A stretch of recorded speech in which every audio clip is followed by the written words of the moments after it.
The sun bled across the western horizon, its last light painting dust pine in molten gold, and in that fragile hour between day and night, a story was already stirring, one that no gossiping townsfolk could predict, one that whispered of tenderness hidden in places the world never cared to look.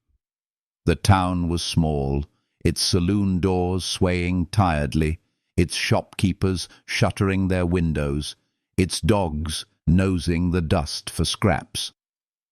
But at the very edge, where the wooden porches gave way to the endless stretch of prairie, there stood a man whose shadow refused to be contained. He was taller than any fence post, broader than any barn door, a giant of a figure who looked as though the earth itself had shaped him from oak and stone. His name was Ezekiel, and though the children of Dustpine whispered of him as if he were some wandering bear, the truth lay hidden deeper, quiet as a prayer.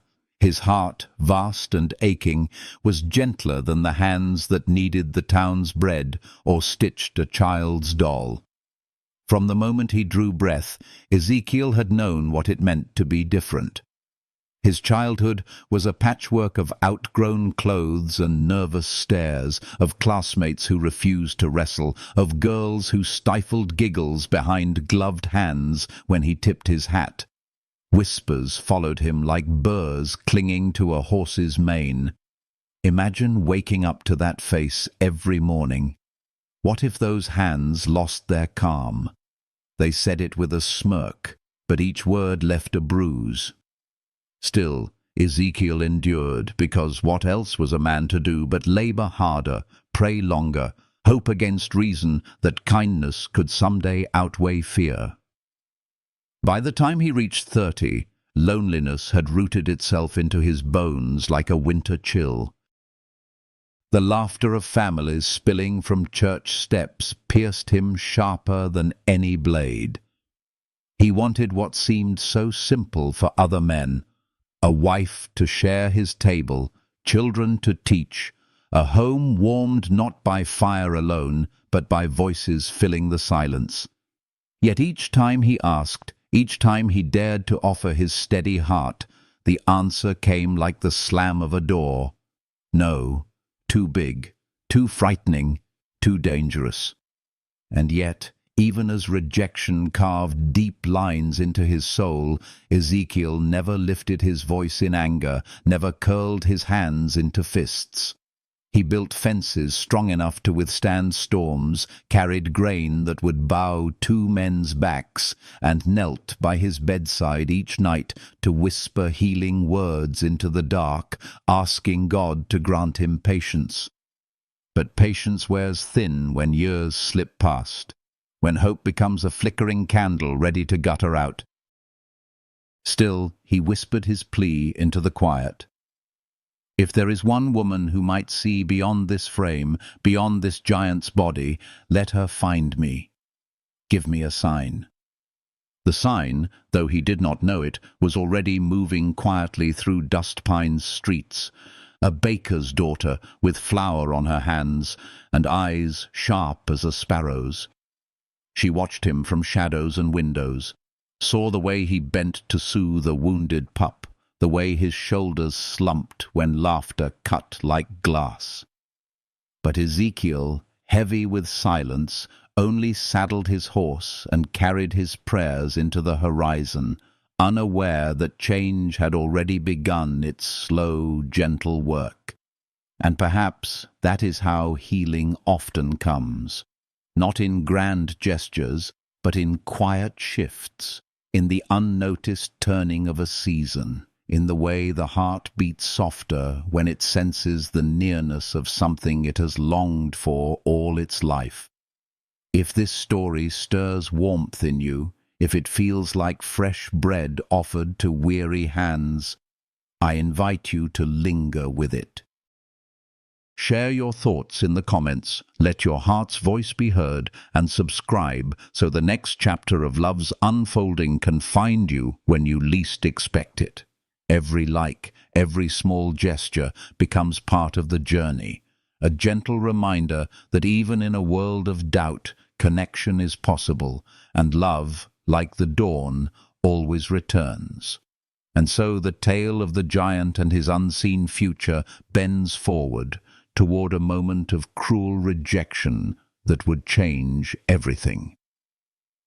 The morning light draped itself over Dustpine like a veil of honey, sweet and deceptive, hiding the sorrow waiting to unfurl.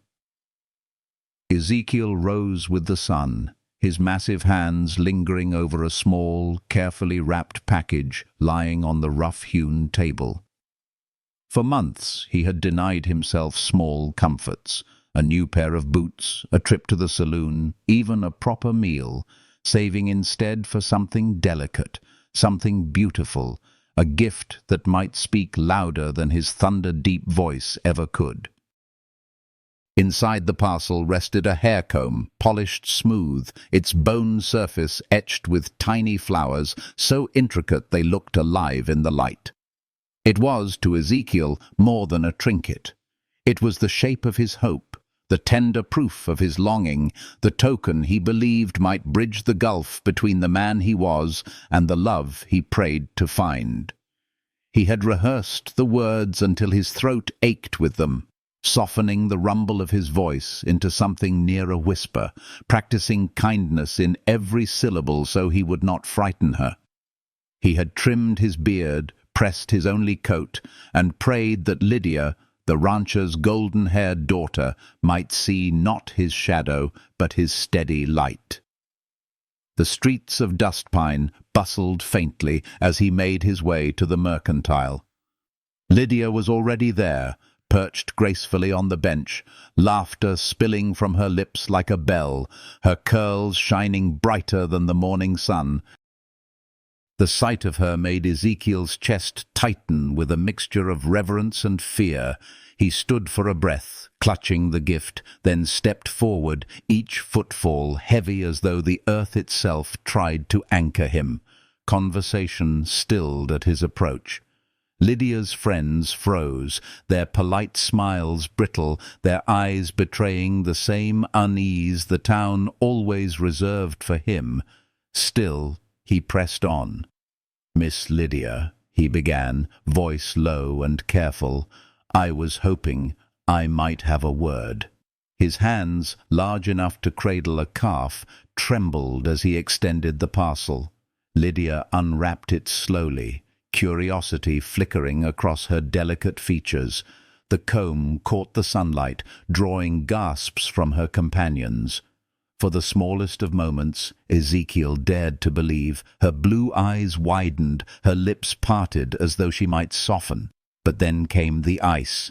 Her smile tightened, sweet but firm, like syrup over frozen ground.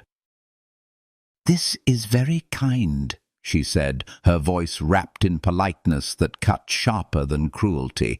"But surely you understand. It wouldn't be fitting for me to accept this." Her words, soft on the surface, struck harder than any blow. Ezekiel's heart lurched, but he steadied himself. "I meant only to show my intentions are honorable," he replied, steady yet tender, "that I would be a good husband, a faithful one." One of the girls giggled, stifling it behind her hand, the sound sharp as shattered glass. Lydia tilted her head, pity glimmering in her gaze. "Oh, Ezekiel, you are good, I'm sure. But think of how it would look. People would whisper. And what if—" Her voice trailed into cruel implication. "What if those hands of yours weren't so gentle one day?" The comb, which had once glowed like a promise, now lay heavy as stone in his palm. He nodded, swallowing pain so deep it burned. "I see," he murmured, his voice barely more than a breath. "I won't trouble you again." He turned to leave, but Lydia's words followed him like daggers. "It's for the best," she said, bright and careless. "A man like you is better off alone, don't you think?" Her laughter rang behind him as he walked away, each note hammering deeper into his chest. The streets blurred around him, the blacksmith's clang, the church bell, the children's chatter, all distant, muted by the storm within. He reached his farm by dusk, the sky swollen with gathering rain, and stood in the doorway of his silent home. The comb remained in his hand, its flowers mocking him with their delicate beauty. At last, with an exhale that seemed to drain his soul, he set it down upon the shelf beside his bed, where it would gather dust like all his unspoken prayers. That night, for the first time in years, he could not bring himself to kneel, could not summon words of hope. Instead, he sat upon the porch as the storm rolled in, the rain striking the earth with a healing hiss, the wind carrying the scent of wet sage.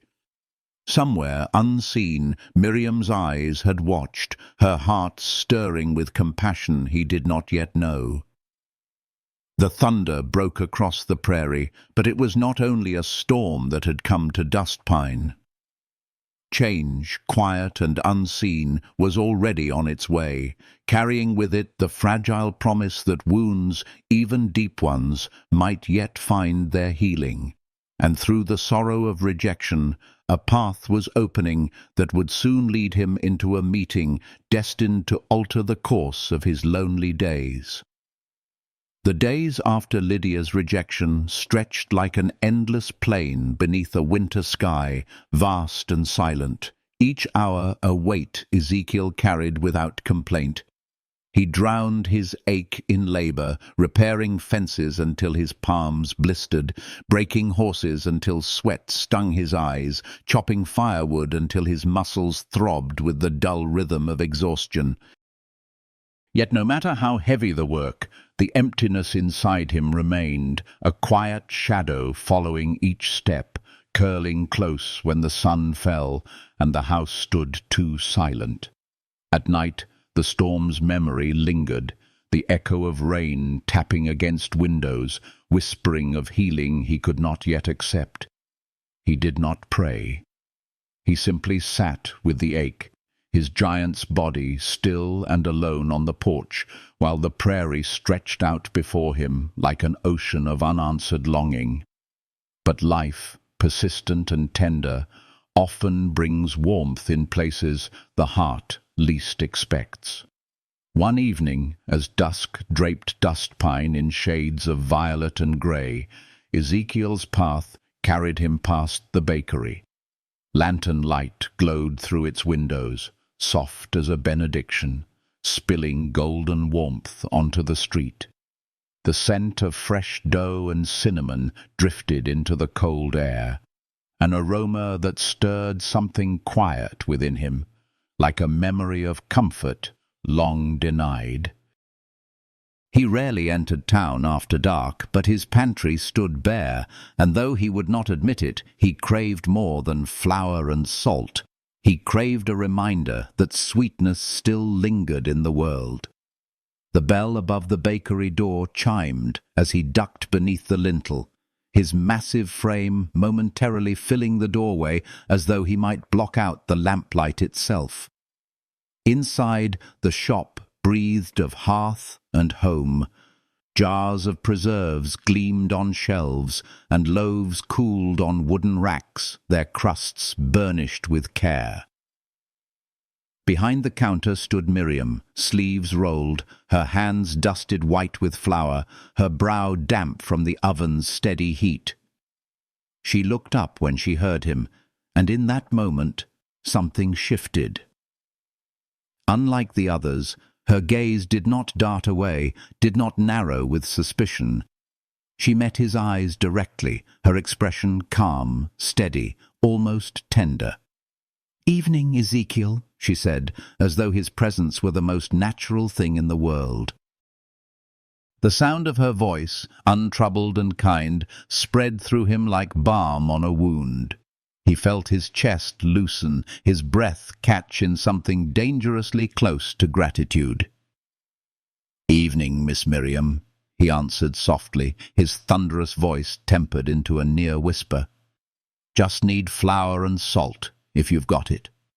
She nodded, turning with easy grace to scoop flour into a sack, her movements sure and practiced. "Heard you fixed Widow Higgins's roof," she remarked, her tone simple, without judgment. "She says it hasn't leaked a drop since."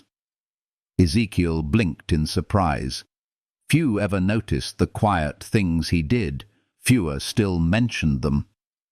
"Wasn't any trouble," he muttered, but the words clung awkwardly to the air.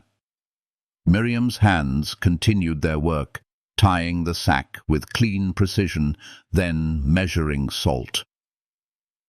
"Funny how the things that aren't any trouble to one person can mean the world to another," she said. There was no pity in her voice, no scorn, only truth spoken gently, like a thread of healing woven into cloth. When she handed him the parcels, their fingers brushed. Her skin was warm from the oven, his rough and chilled by the evening air. To his astonishment, she did not flinch. The brief touch lingered in his senses longer than it lasted, like a spark glowing in ashes. Before he could speak, shouts split the air outside. A child's cry followed, sharp and pained. Ezekiel and Miriam rushed to the door. A small boy lay sprawled in the dirt, his knee raw and bleeding where he had tripped. Children circled uncertainly, some ready to laugh, others frozen.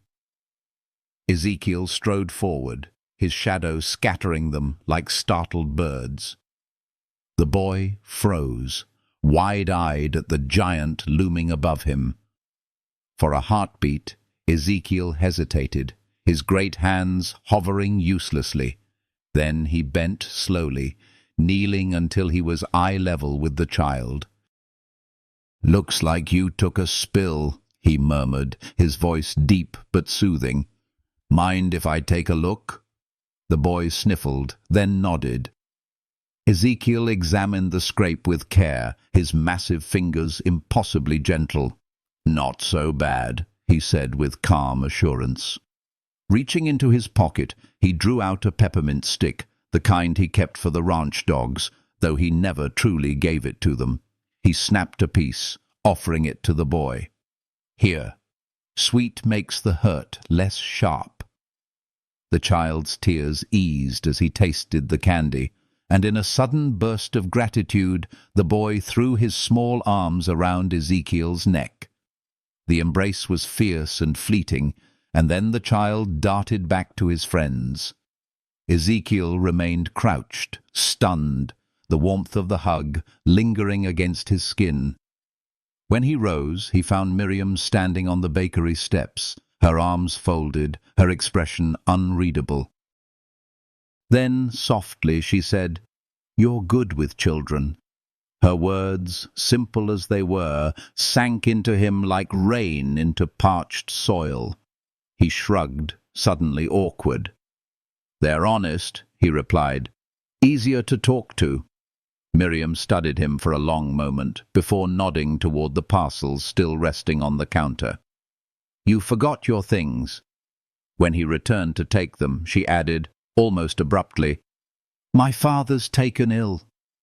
The doctor says rest, but bread won't bake itself. The oven must be fed before dawn. Would you split firewood for us tomorrow? I'll pay you." Ezekiel could have refused. He had his own work, his own aches, his own solitude to guard. Yet something in her gaze, steady and free of pity, compelled him. "I'll be here at first light," he said, the promise settling heavy and sure. That night, as he returned to his quiet farm, Ezekiel did kneel by his bed. But his prayer was different. Not for a wife, not for an end to loneliness, but in thanks, for the simple mercy of a woman's eyes that did not turn away, for the healing spark of kindness that reminded him he was still seen. Beyond his window, the prairie whispered with the scent of coming rain, carrying with it the first fragile breath of change, guiding him toward a dawn that would not be as lonely as the night before. Dawn bled softly over dust pine, the horizon awash in pale gold as Ezekiel made his way to the bakery.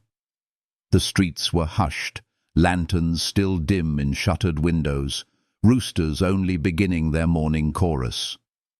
Frost lingered on fence rails, brittle as glass, and his breath fogged before him in the crisp air. Balanced across his broad shoulder was a splitting maul, the handle worn smooth by years of labor, familiar as his own heartbeat. He had promised Miriam he would come, and though the hour was early, he felt something within him lighter than usual, as though the weight of his loneliness had loosened just slightly. The bakery chimney already trailed a faint ribbon of smoke into the sky. Through the window, Ezekiel glimpsed Miriam at work, sleeves rolled, her hair half-pinned, flour streaking her cheek as she kneaded dough with a steady rhythm. She had not heard him approach, too focused on shaping loaves, her brow creased with worry that carried beyond bread. For a moment he simply stood watching, and something warm, almost healing, unfolded in his chest. Here was a woman who did not laugh at him, who did not shrink away. Here was strength dressed in plain clothes, determination shining brighter than any golden curl. When he knocked, Miriam startled and wiped her hands hastily on her apron. "You came," she said, her voice calm, though her eyes betrayed a flicker of relief. Ezekiel inclined his head toward the uneven pile of logs stacked by the shed. "Said I would." Without waiting for further word, he set to work. His first swing cleaved a stubborn oak round neatly, the crack echoing through the cold morning. Soon the yard rang with the rhythm of wood splitting, position, swing, split, the cadence of a man who had known hard labor all his life. The scent of fresh pine and oak mingled with the rising aroma of baking bread, wrapping the morning in warmth that felt like prayer. Inside, Miriam shaped loaves, but her gaze strayed often to the window, where Ezekiel's silhouette moved with a grace that contradicted the whispers dust pine had long believed. Strength and gentleness lived side by side in his every motion. By the time the sun climbed fully into the sky, the chaotic pile of wood had become neat stacks, ready to fuel the bakery's oven for weeks. Miriam brought him a tin cup of coffee, black and steaming. "You've done a month's work before breakfast," she said softly. Ezekiel drank, then set the cup down with care. "Your father always kept good wood. Hate to see the oven suffer for poor fuel." She blinked, surprised at his attention to such a detail, and her voice softened. "He would appreciate that." Then her expression faltered, her eyes shadowed with unspoken worry. "The doctor says it's lung fever," she admitted, her hands twisting around the empty cup. "The medicine he needs is in Barlow's Crossing, a hard ride through rough country." Ezekiel stilled. He knew the dangers: bandits, treacherous trails, a journey long enough to wear a man to the bone. "You have someone going?" he asked. "I asked Tom Wilkins," she answered. "He said he'd think on it." But both knew Tom would never risk his precious horses for a baker's life. Ezekiel set down the cup with finality. "I'll leave within the hour." Miriam's head snapped up, eyes wide. "You don't have to—" He met her gaze squarely, his voice low but steady, carrying the weight of truth. "I know. But a man's life isn't something to think on." The silence that followed was tender and heavy, filled with more than words could hold. At last she pressed a folded list into his hand, her fingers trembling as they touched his. "Thank you," she whispered, and in her tone lay a depth of trust that reached into Ezekiel's marrow, easing wounds he had carried for decades. 3 days later he returned. Dust caked his coat, his mare lathered from the hard ride. In his hand was the small bottle that might yet save Miriam's father. Inside the bakery, the old man lay pale and gasping, his skin waxen with fever. Miriam took the medicine with trembling hands, hope flaring in eyes that had grown dim with worry. After she administered it, she turned to Ezekiel, her voice breaking through the stillness. "Why did you do it?" Her question was simple, yet it carried the weight of all her doubt, all the disbelief that someone might give without asking for return. Ezekiel stood in the firelight, his broad frame casting long shadows, his face carved with dust and weariness. He searched for the right words, then spoke with the unvarnished honesty that had always been his way. "Because you asked," he said, and after a pause, softer still, "because nobody ever has before." The words sank into the room like seeds into waiting soil. Something shifted between them, not sudden like thunder, but slow and healing, like the steady turning of a season. Miriam no longer saw the giant. She saw the man who had ridden through danger for her father's life. And Ezekiel, for the first time, felt truly seen, not as a shadow, not as a figure to fear, but as a man worth trusting. Outside, rain began to fall in gentle threads, soaking into the earth, carrying with it the promise of renewal. Within the bakery's warm glow, as medicine began its quiet work, and Miriam's gaze lingered on Ezekiel longer than before, the silence between them was no longer empty. It was full, fragile, alive with something neither dared to name yet. And in that silence, the path of their hearts began to weave together, leading toward days of tender labor and nights of unspoken dreams that would soon demand a voice. The weeks after Ezekiel's return from Barlow's Crossing unfurled like a golden haze across Dustpine, each day touched by the gentle transformation neither he nor Miriam fully named. The prairie softened under autumn's hand, cottonwoods glowing in fiery hues, wildflowers lingering stubbornly in the cracked earth, as though to remind the world that beauty always returns. In that season of change, Ezekiel found himself moving with a new rhythm, his footsteps slower when passing the bakery, his nights less hollow as he tucked Miriam's flower-dusted notes beneath his pillow, his prayers whispered with a gratitude that soothed the wounds loneliness had carved in him. Miriam's father regained his strength in halting steps, his cough lingering, but his hands steadying once more on the kneading board. The bakery's life returned with him, the ovens breathing warmth, the shelves laden again with loaves that smelled of comfort and home.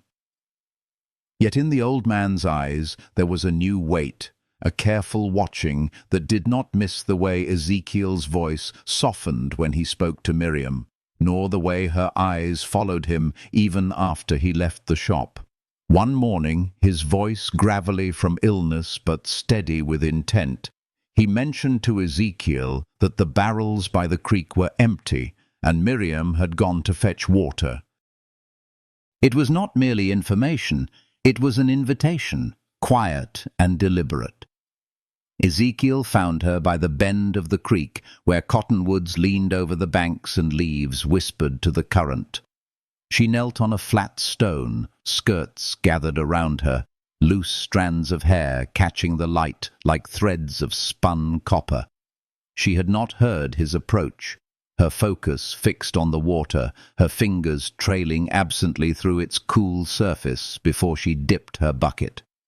For a moment he stood still, watching her with a reverence that felt almost like prayer, as if her very presence was a balm his heart had long craved. A snapped twig betrayed him, and she turned. Surprise lit her eyes briefly before it softened into a smile that seemed to ease the morning air. "You're early," she said, her tone warm, carrying the ease of familiarity that had grown between them. Ezekiel crouched at the water's edge, scrubbing the dust of labor from his hands. "Your father mentioned you'd be here," he answered, his voice low, steady as the current itself. The silence that followed was not strained, but healing, filled with the sounds of the creek's chatter and the distant call of meadowlarks. They worked side by side, filling buckets, steadying each other's load without needing words. When Ezekiel lifted both brimming pails as though they weighed nothing, Miriam fell into step beside him, her shoulder brushing his arm lightly, her presence as natural as breath. It was on that narrow path home, dappled light shifting across their faces, that Miriam finally gave voice to what had stirred within her for weeks. "Why haven't you asked?" she said softly. He faltered mid-step, the bucket swaying in his grip. "Asked what?" His question was not ignorance but fear, the old habit of expecting disappointment. Her gaze, clear and unwavering, met his. "After all you've done, the medicine, the firewood, the way you've cared for my father, you've never once asked for anything in return. Most men would have by now." Ezekiel's throat tightened. He could have told her of all the times he had been measured and found wanting, of the whispers that had followed him since boyhood, of the cruel certainty that love was not for a man like him. But the truth that left his lips was simpler, stripped bare of pride. "Didn't think I had anything worth asking for." The words hung in the air like a wound bared. Miriam stopped walking, the sunlight filtering through leaves to paint shifting patterns across her face. She studied him not as a giant, not as the shadow the town feared, but as a man who had given without expectation, who had carried burdens alone until they bent him inward. And then, with a quiet strength that stole his breath, she reached out and took one of the buckets from his hand. Her voice was soft, but every syllable carried weight enough to heal. "Then you're a fool, Ezekiel Jones," she said, "because you are the only man in this town who has ever given without taking." They continued in silence, yet it was no longer an emptiness. It was a silence filled with something fragile and new, like a seed breaking open beneath the soil. That evening, as Ezekiel mended harnesses by lamplight, his rough fingers stilled on the leather, lingering on the memory of Miriam's hand brushing his. Outside, the night carried the scent of baking bread and something sweeter still, something that might have been hope. And in the bakery, Miriam pressed her flour-dusted palms to her cheeks, her heart beating with a truth she could no longer ignore. She had begun to see the man instead of the giant. Winter's frost would soon descend, silvering rooftops and quickening the town's gossip, testing the bond that had only just begun to bloom. But for now, in the quiet between autumn's end and the first snow, love was already rooting itself in two hearts, long starved of warmth, growing steady as bread rising in the oven, promising healing in every breath they shared. Winter swept into Dustpine with sudden finality, the rooftops silvered by frost, laundry stiffening on the lines, the air sharp enough to sting the lungs. Townsfolk hurried through their days with shoulders hunched, breath clouding in the dim light. gossip exchanged in quick bursts over steaming mugs. Yet within the bakery, warmth clung to every surface, the great brick oven radiating its steady heat, its breath rising with the smell of bread and sugar. Miriam stood at the work table, her sleeves rolled high, her hands pressing into pliant dough in a rhythm older than memory, push, fold, turn, yet her mind wandered. She had grown used to Ezekiel's quiet presence, his daily kindnesses, his patient strength, and this morning, when he had not come, she felt the absence like an ache she could neither name nor ignore. The bell above the door rang suddenly, startling her from thought. She turned, flour dusting her apron, and there he was, filling the doorway with his careful bulk. Snowflakes melted on his dark coat, glistening in his hair, his hat twisting nervously in his massive hands. He moved differently today, hesitant, as though aware that every step carried meaning beyond simple errands.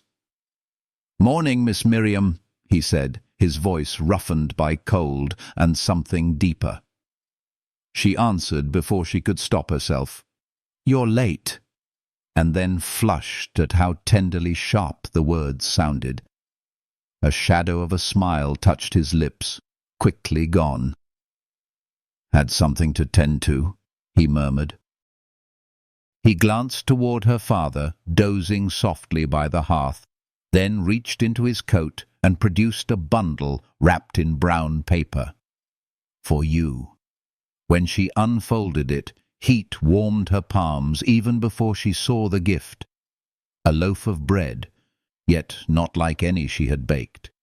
Its crust shone golden, its top slashed in an intricate pattern of vines and crosses, its underside marked by the ridges of a skillet. "You made this?" she asked, the words slipping out with disbelief. His ears reddened, his gaze falling. "Tried to. Been practicing." She broke a piece, the crust shattering crisp, the inside tender and speckled with herbs. Flavor blossomed on her tongue. Wheat, honey, rosemary, something earthy like rain on thirsty soil. She stared at him, astonished. "You used the starter from my discard jar," she whispered. He nodded, eyes still lowered. "Watched you work."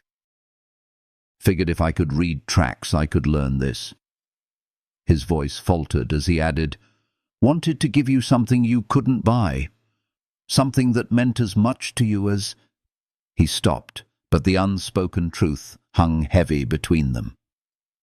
The warmth of the bread spread through her like healing, deeper than hunger, reaching places untouched by years of shallow offerings from other men. All her life she had received ribbons and trinkets, tokens meant to charm but not to endure. No one had ever offered her the fruit of their own labor, their patience, their failure and persistence. This gift was imperfect, yet beautiful because of it. Like the man standing before her, snow melting into his hair, shoulders tense with the weight of hope.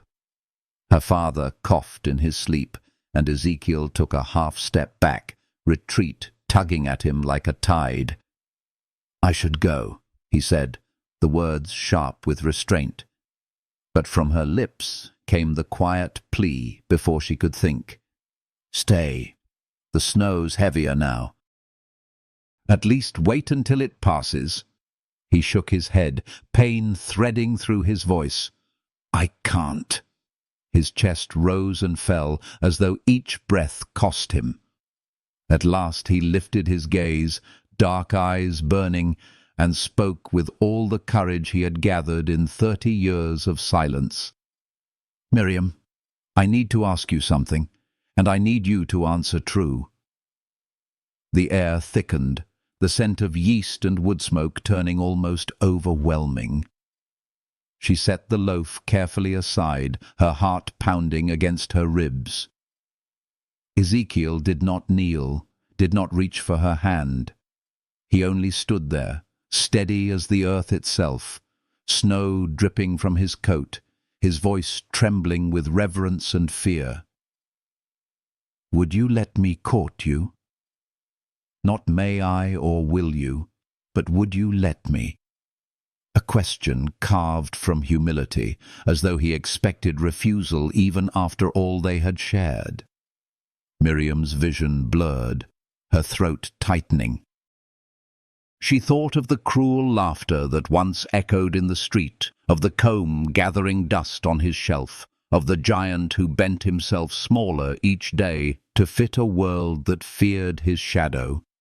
And then she looked at the loaf between them, warm and flawed and perfect.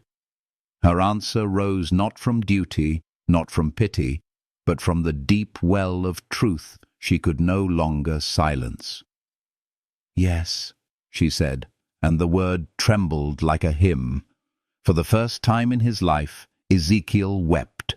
Tears cut clean lines down the dust on his cheeks, falling to the flower-strewn floor.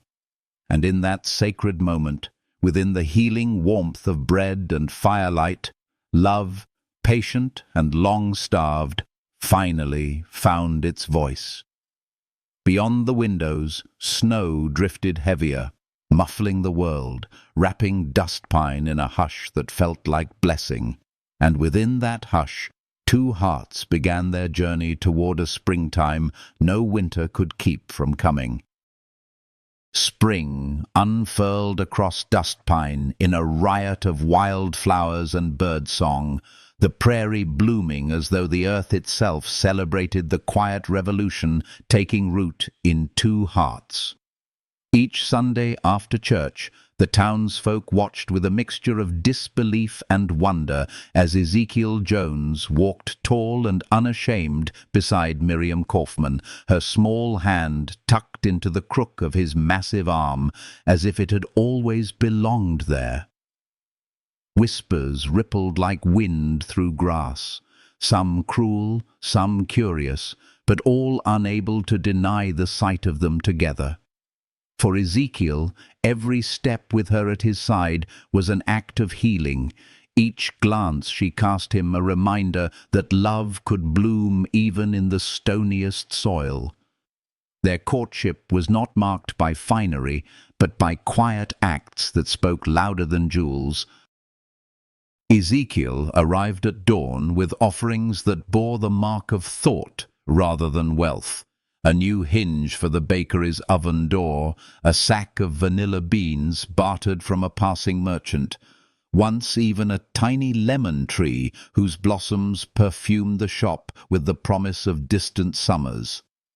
Miriam, in turn, taught him the delicate poetry of sugar work, her smaller hands guiding his through tasks too fine for his rough fingers. The air between them was filled with laughter softer than gossip, touches that lingered longer than necessity, and the healing rhythm of two people learning to breathe in tandem. But Dust Pine was not a town that forgot its habit of gossip. Lydia and her friends whispered in corners, their voices sharp as needles, calling Miriam reckless, predicting doom beneath the giant's shadow. When the blacksmith's son muttered aloud that Ezekiel would one day crush her with his sighs, Ezekiel simply lifted the boy by the collar, set him atop a hay bale, and walked away without a word. The story spread like wildfire, but instead of stoking fear, it drew reluctant admiration. They began to see not a monster, but a man who wielded his strength with gentleness, who carried burdens but never demanded, who endured whispers yet answered them with dignity. Slowly, suspicion softened into acceptance, and by the time the apple blossoms opened, even the staunchest critics could not deny the truth blossoming before their eyes. Miriam's laughter came easier now, bright and unburdened, her step lighter, as though years of solitude had finally fallen from her shoulders. Ezekiel stood straighter, the furrow that had carved itself into his brow smoothed by the balm of her presence. Healing was not always loud. Sometimes it was found in the way her fingers brushed flour from his cheek without hesitation, or the way his voice gentled when speaking her name. Love grew not as a lightning strike, but as steady rain, soaking into roots long starved of water until new life surged upward, undeniable and strong. When her father, now hearty again, stood before the congregation and gave his blessing on their union, the collective gasp filled the church rafters like birds startled into flight. The wedding was set for May Day, and Dustpine buzzed with curiosity. Miriam sewed her own dress, simple but fine, ivory cloth, embroidered with wheat sheaves and honeybees, symbols of labor, sweetened by love. Ezekiel traded 3 of his best heifers for a wide gold band etched carefully with the words, "Grow old along with me." The entire town was invited. Even Lydia's circle, though none expected them to come, arrived with faces carefully composed, their curiosity stronger than their disdain. The church overflowed, the whitewashed walls straining to contain the press of people. Ezekiel stood at the altar, freshly shorn, his massive hands trembling as though they had never known strength. When Miriam walked down the aisle on her father's arm, the room swelled with the hush of awe.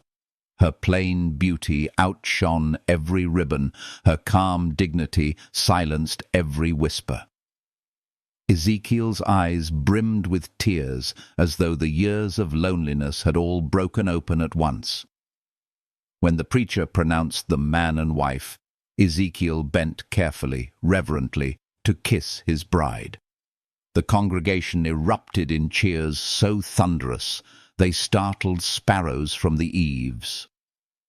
In that moment, Dustpine itself seemed remade.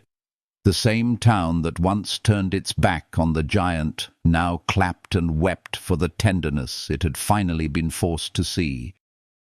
And as Ezekiel and Miriam stepped hand in hand into the bright May sunlight, their hearts steady as the earth beneath them, they carried not only their own love, but the healing proof that kindness and faith could change even the hardest soil. Yet love's story does not end at the altar. Ahead lay trials as certain as the seasons, the drought that would test their endurance, the birth that would test Miriam's strength, the ache in Ezekiel's knee that would remind him of time's relentless march. But love, born of patience and rooted in sacrifice, would hold them steady.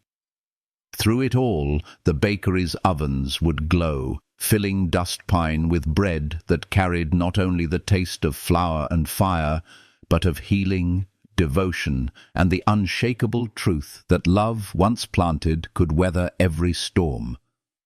The years unfurled like pages of a well-worn book, each chapter inked with trials and triumphs that shaped Ezekiel and Miriam's life together.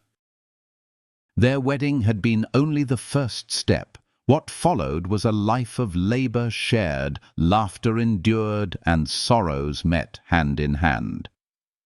Dustpine, once a town that had whispered doubts, came to measure its own heart against the quiet example of the giant and his bride. For every storm that swept the prairie, for every winter that pressed its frost into the bones of the people, there was always the steady glow of the bakery's oven, always the scent of bread that seemed to carry healing through its warmth, always the sound of children's laughter spilling from the wide porch of their home. The drought of 78 pressed cruelly against the land, cracking the soil, emptying wells, and dimming hope in every household. Yet Ezekiel rose before dawn, hauling water from distant springs, his back aching but his will unbroken, while Miriam baked loaves from what little grain could be spared, giving to neighbors before keeping for themselves.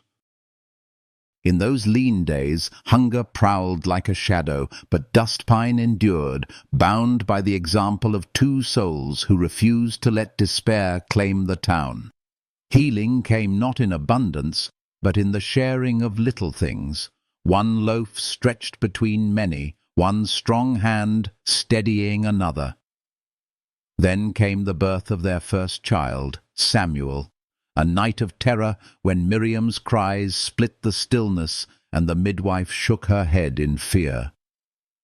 Ezekiel knelt at his wife's bedside, his massive hands helpless for once, whispering prayers that trembled like leaves in the wind. The hours dragged, the fire burned low, but at dawn a thin cry rose from the cradle, fragile and fierce. Miriam, pale but alive, pressed the child to her chest, and Ezekiel wept again, his tears falling like rain on parched ground.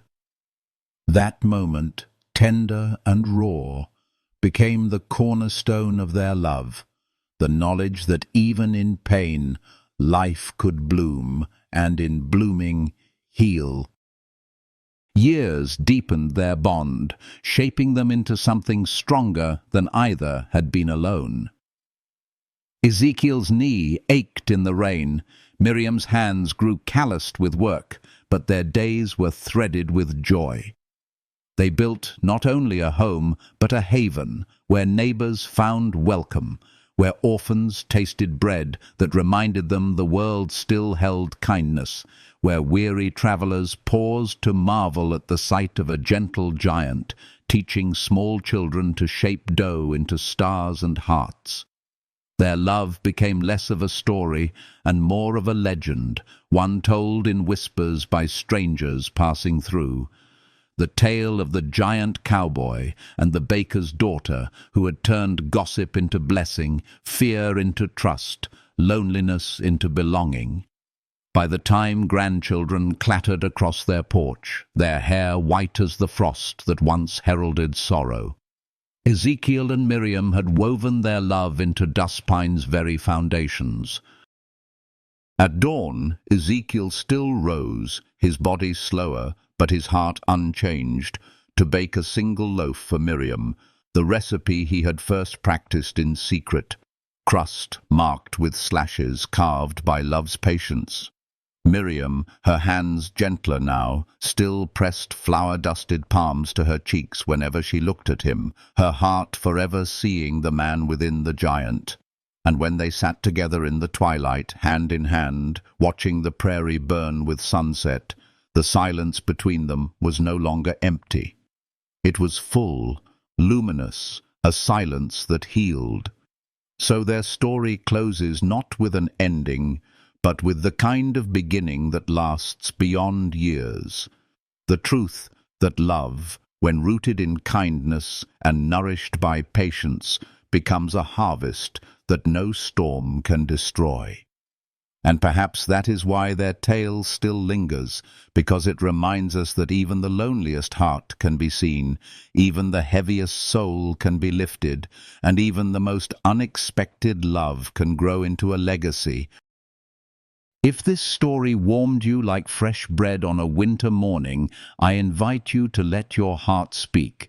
Leave a comment, share your thoughts, subscribe for more tales where kindness triumphs and love finds its way, and gently press the like button so this healing warmth may reach others too.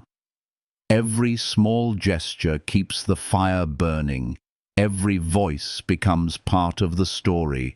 And who knows, perhaps the next chapter waiting for you is already unfolding, quietly, beautifully, just beyond the horizon.